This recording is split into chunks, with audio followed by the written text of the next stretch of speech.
La manera en la que cada artista afronta su obra es única. El llamado workflow, esa cadena de acciones y metodología que cada artista sigue para conseguir X resultado. Pues bien, yo como otros artistas tengo diferentes workflows o metodologías dependiendo del resultado que quiera obtener. No es lo mismo hacer una ilustración bajo encargo que afrontar un trabajo de concept art, un estudio para un tutorial o como es el caso que nos trae hoy aquí, que es cómo creo mi propia obra. Así que para cuando acabes de ver este vídeo no solo te habré enseñado un montón de mis trucos y recursos para generar tremendas obras, sino que además te vas a llevar 2 pinceles que yo mismo he creado para desarrollar mis propias pinturas. Por un lado sabiduría y por el otro materiales, y todo ello lo voy a hacer de la mano del patrocinador de este vídeo, que es Clip Studio Paint, ya que es con este software con el que he decidido realizar y crear mi obra propia, y al final de este vídeo vas a entender por qué.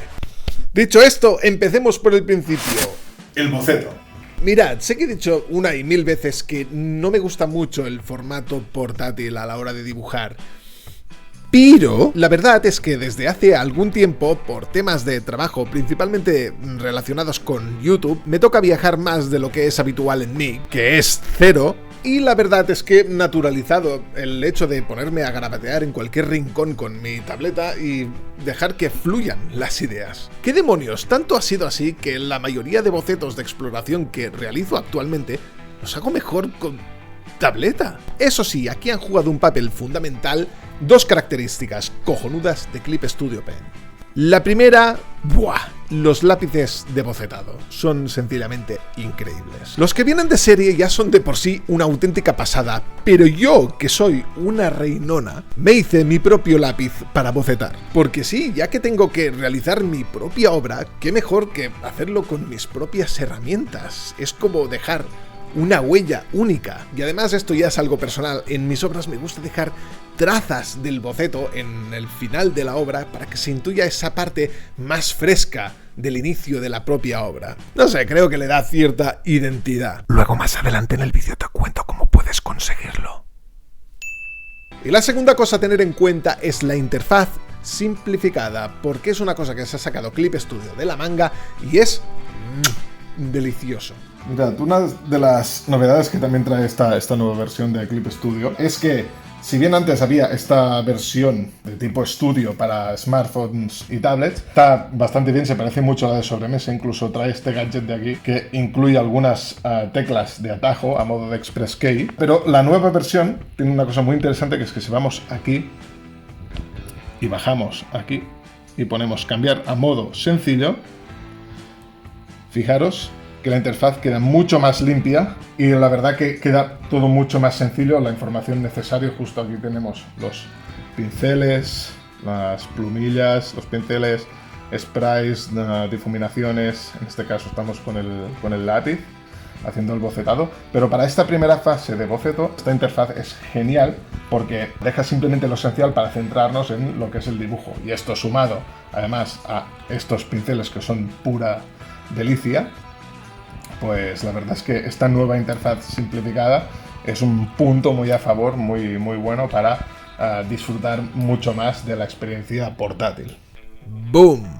Toda la interfaz se simplifica al máximo, así puedo centrarme en lo importante en estos primeros pasos de mi obra, que no son ni las capas, ni el coloreado, ni efectos, solo el puro dibujo. No sé, supongo que por eso me funciona también la experiencia de dibujar en esta fase en portátil, porque de alguna manera me sitúa o me pone en un marco un poco más suelto y despreocupado que la sobremesa no me proporciona. Y en fin, sumado esto a la experiencia de trazo que genera Clip Studio Paint, pues, simplemente juzgar vosotros mismos. Está guay, es como despejar el camino para que mis ideas fluyan de mi cabeza a mi mano y de mi mano al lienzo. Ha quedado guapa esta frase de Soy un filósofo. En mi vídeo anterior ya expliqué un poco cómo yo afrontaba esa fase de exploración mediante las thumbnails. Y si bien considero que es un sistema cojonudo para discernir aquello que creemos que funciona de lo que realmente puede llegar a funcionar, este sistema es algo que suelo usar más cuando afronto encargos y me pongo en plan pro. Pero realmente cuando se trata de afrontar la exploración de una obra de un corte mucho más personal que no está atado ni a unos tempos, ni a un cliente, ni a nadie a quien contentar salvo a mí mismo. Me gusta muchísimo más afrontar esa exploración abrazando mi caos. Sería como concentrarlo todo en la punta del stylus y liberarlo a lo bestia contra el canvas. Es una exploración mucho más visceral, mucho más salvaje. Pero bueno, toda esta verborrea que parece tan rimbombante se traduce básicamente en iniciar lo que es el dibujo, el concepto sobre el que quiero dibujar una y otra vez y atreverme, ojo, y aquí está lo difícil, en no guardar, no salvar esos intentos, sino en empezar, no me gusta, borrar, vuelvo a iniciar y no me ato a nada hasta que de repente encuentras, ¡pam!, aquello que estás buscando. Para mí es importantísimo el hecho esto de no aferrarme a lo primero que me salga. Y especialmente en cuanto a arte digital se refiere, ya que prácticamente todo lo podríamos guardar, simplemente dejarlo en una capa aparte y rescatarlo más adelante. Pero me gusta esa visceralidad de hago un intento, no me acaba de convencer, lo borro, vuelvo a empezar y así hasta que acabo encontrando aquella línea, aquella propuesta que yo mismo escupo y sobre la que quiero luego construir toda mi obra. Ya que la mayoría de estos primeros bocetos que hago no tienen ningún otro fin que despejar mi mente, desbrozar ese camino, dejar las cosas claras, porque como ya he dicho 1000 veces, en este camino la mente juega malas pasadas. Creemos tener muy claro aquello que queremos dibujar, pero en el fondo no es más que un espejismo. Y sé que estarás pensando que vaya esto de ir borrando todos los bocetos que ves haciendo, ¿por qué no guardarlos? Quién sabe si a lo mejor alguno se puede aprovechar. Pero ¿sabes qué te digo? Que cuando estás haciendo una obra propia, cuando estás conectando con el sentido más puro del arte, no sé, es como que el hecho de borrar y empezar de nuevo, el hecho de tener esa sensación de efímero, mantiene como una cierta tensión en mí, como de decir, va, a ver si esta sale bien de una vez. Es como dar pequeños saltos al vacío sin protección. Hace que se mantenga esa tensión, me mantiene en la zona. Para que os hagáis más o menos una idea, desde la exploración hasta el primer boceto útil, que comprende el desarrollo de la idea, búsqueda de referencias y la exploración mediante los bocetos rápidos, en mi caso puede llevar entre el 20 y el 25% del tiempo total que me lleva el desarrollo de una obra. Y sí, es bastante tiempo para un simple boceto, pero recuerda que luego hay entre un 75-80% del tiempo que vas a tener que invertir para levantar el resto de la obra sobre algo que realmente valga la pena. De hecho, esto es una de las cosas que más repito cuando muchos de vosotros me pasáis vuestros trabajos y me pedís mi opinión. La mayor parte de las veces veo la tira de horas invertidas en renderizar dibujos que están mal estructurados de base. Y eso sí que es una pena, porque las considero horas realmente muy poco aprovechadas. Hay que ser inteligentes a la hora de invertir nuestro tiempo para crecer como artistas. Y resumiendo, fundamenta bien tus obras, no te quedes con lo primero que te salga al garabatear un papel y no tengas pereza a la hora de explorar esa idea. Dale vueltas, mírala desde diferentes sitios y quién sabe, incluso a veces el propio hecho de explorar sobre un concepto llegas a la conclusión de que ya está, no hace falta tirarlo más para adelante. A veces simplemente algo tiene que quedarse ahí, en eso, en simple boceto. Y a otra cosa, muchachos.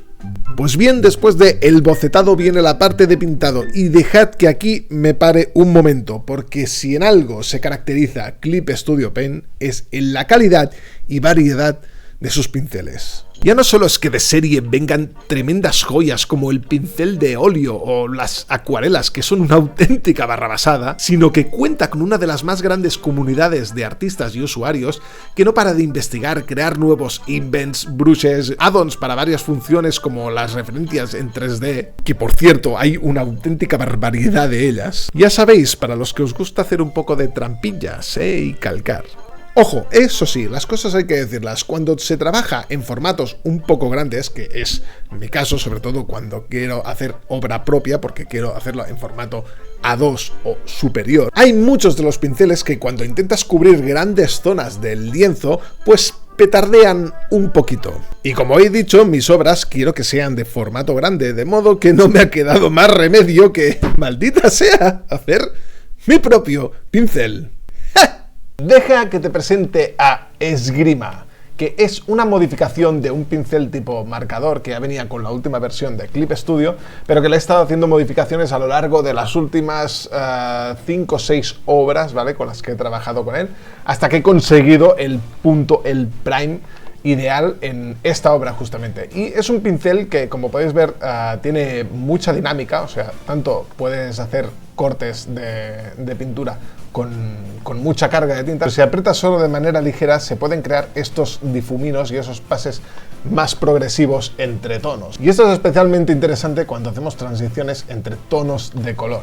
Si bien en su fase de difuminado no actúa como perfecto como un aerógrafo, que sería este caso, pero me gusta que en ciertas partes se intuya esa pincelada, o sea, que el degradado no sea una cosa absolutamente limpia porque le da como cierta artificialidad. Y al mismo tiempo también tiene esta forma que permite hacer tanto trazos con mucho grosor y también cortantes si actuamos a favor del ángulo. Y es que realmente es un pincel tremendamente versátil y equilibrado, pero al mismo tiempo es súper expresivo, tanto en su trazada como en esa dinámica que os decía justo antes. Y a todos los que sigáis ya mi contenido desde hace un tiempo, sabréis que a mí no me gusta especialmente eso de estar constantemente cambiando de pinceles para conseguir diferentes efectos y tal, sino que a mí me gusta trabajar con herramientas de manera muy reducida y centrarlo todo en la habilidad, ¿no?, en el expertise de la mano. De modo que necesitaba un pincel que cubriese pues todas estas necesidades.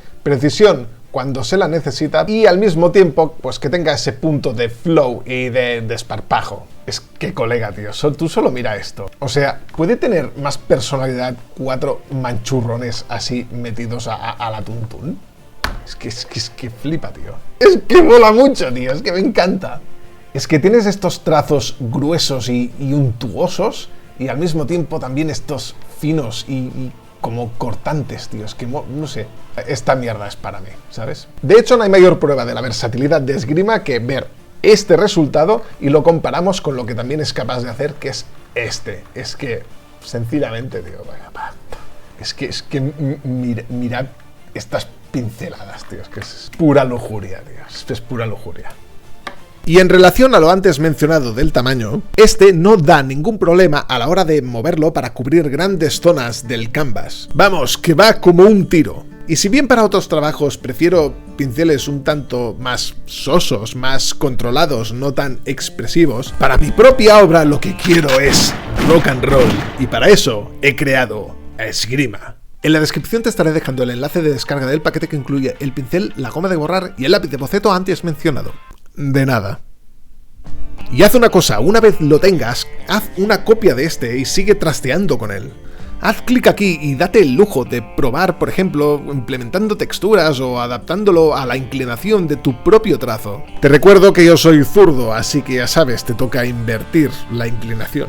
Es lo fantástico de este programa, que permite una customización muy intuitiva de tus herramientas. E incluso si quieres, puedes crear un pincel desde cero en pocos segundos, tomando de referencia a cualquier otro que más o menos tenga unas características que ya estás buscando.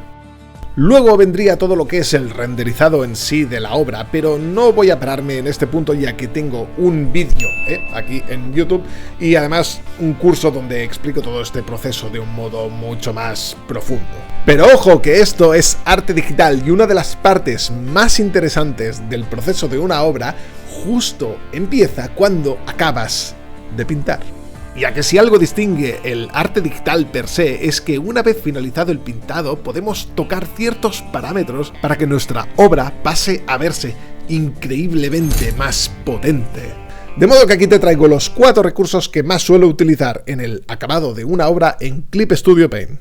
Muy bien, lo que estáis viendo aquí es ya la obra en sí terminada, ¿vale? O sea, aquí ya le he aplicado todos estos acabados finales, pero para que veáis la diferencia que hay entre esta versión, que es la definitiva, y la que justo terminé de dar las últimas pinceladas, pero veréis que a nivel de color hay ciertas diferencias. Tampoco muchas, porque no me gusta a mí alterar demasiado el resultado final, pero sí sentir que puedo mejorarlo. Y la prueba está aquí. Esta es la versión final y esta es justo la versión anterior.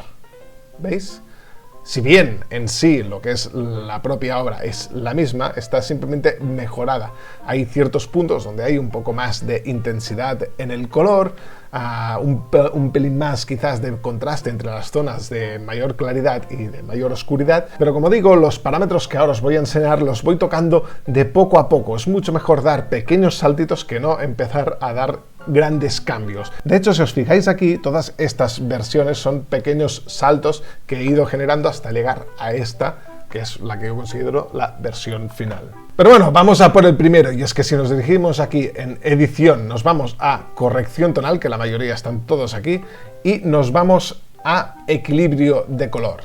El equilibrio de color, en mi caso, es un modo de alguna manera, compensar un poco la tendencia natural que yo tengo en moverme en ciertas tonalidades. Lo que me pasa muchas veces es que mis composiciones suelen tener una tendencia, por lo que sea, hacia los tonos más verdosos. Y siempre cuando termino una obra la intento tirar un poquito hacia los rojos, para que se intensifiquen un poco más. Como digo, son ajustes chiquititos, porque si damos grandes saltos, como por ejemplo algo así, lo que estamos haciendo es eliminar todo el trabajo que hemos hecho. Si lo que estamos dando son estos grandes saltos, lo que estamos haciendo es cargarnos, aparte de las dinámicas que hemos ido creando entre los colores durante la propia creación de la obra, y de alguna manera estaríamos siendo deshonestos un poco con el respeto hacia nuestra propia creación. Como os digo, los toques que yo hago son muy sutiles, de hecho la gran mayoría no llegan ni siquiera a las 10 unidades, ya sean negativas o positivas. Y si toco estos parámetros no es tanto por modificar en sí o hacer una gran modificación al final de la obra, sino son lo contrario, es como recuperar el sentido original que a lo mejor por el camino, teniendo en cuenta tantas dinámicas de color, quizás he descuidado ciertos tonos que al final, pues gracias al digital, se pueden potenciar.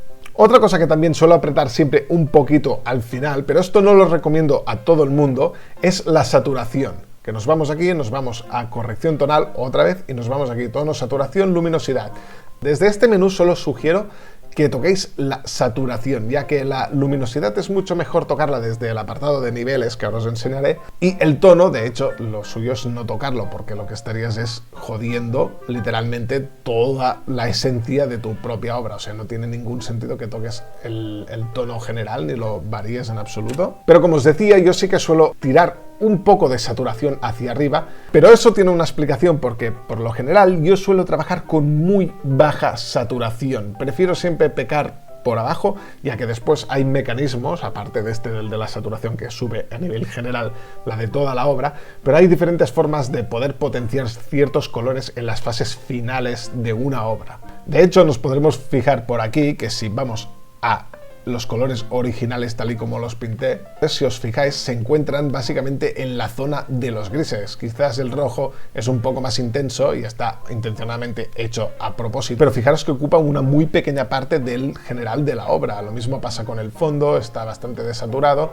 o incluso el propio dorado. Y como os acabo de decir ahora, para la luminosidad, más que tocarla desde ese parámetro, nos vamos también a corrección tonal, pero en vez de ir a tono, saturación y luminosidad, nos vamos a corrección de nivel. ¿Y esto para qué lo hago? Normalmente esto yo lo utilizo en el caso de obras que a lo mejor tengan mucho más claroscuro, o sea, que tengan unas zonas muy ennegrecidas o por lo contrario con excesiva luz. Es una muy buena manera de darte cuenta si hay negros o blancos absolutos. Es muy importante que nunca haya presencia de negro absoluto, ya que esto suele dar problemas para el tema de los plotters y todo esto. Lo mejor es siempre dejar, ¿ves?, esta franja de aquí, que no haya nada, o sea, que no se detecten negros que sean 100% negros. O sea, hay zonas que son oscuras, evidentemente, en la obra, pero que no lleguen al 100%. Y esto se puede recortar muy fácil por aquí. Imagina que ahora, pues, recortemos muchísimo más, ¿vale? Ahora estoy haciendo una exageración.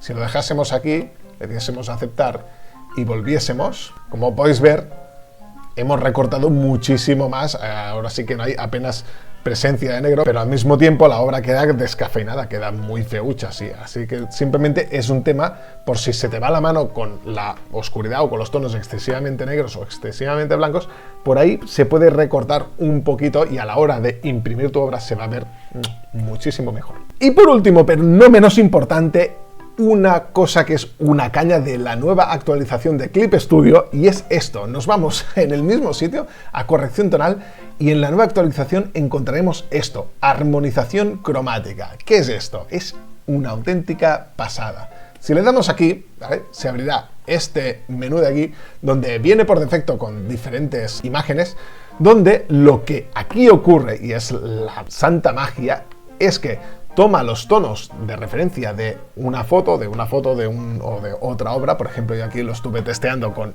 propias obras mías, por ejemplo la de Luffy en GR5, y si le damos, ¿veis?, automáticamente se armoniza con los colores de esa obra. Y de hecho se ve muchísimo más si le damos aquí en esta pestañita y cerramos esto de conservar brillo, veréis que aún mimetiza muchísimo más los tonos. Y luego por aquí podemos regular la intensidad de este efecto. Realmente es una pasada y es como que da mucha curiosidad de ver cómo una obra se puede transformar de un modo tan increíble. De hecho, yo mientras estaba testeando esto, probé esta de aquí y la verdad que estuve tremendamente tentado de aplicarle un poco de este filtro, ya que, no sé, considero que le sienta como muy guay, ¿no? Es como que potencia mucho esos tonos naranjas y le sube al mismo tiempo la saturación, pero al mismo tiempo le da una rearmonización de tonos que, hostia, que es alucinante. Si no lo hice es en parte porque, pues eso, ¿no? Porque es, al ser obra propia, tampoco quiero súper edulcorar el resultado, pero sí que no descarto en otro tipo de obras o en otros trabajos utilizar mucho esta herramienta porque los resultados son increíbles. Pues nada, muchachos, yo ya me despido. Y nada, muchísimas gracias a la gente de Clip Studio por patrocinar este vídeo. Os dejo tanto en la descripción como en el comentario fijado el link de descarga del programa por si queréis probarlo. Un abrazo a todos, nos vemos en el próximo vídeo. ¡Chao! To Jurassic Park.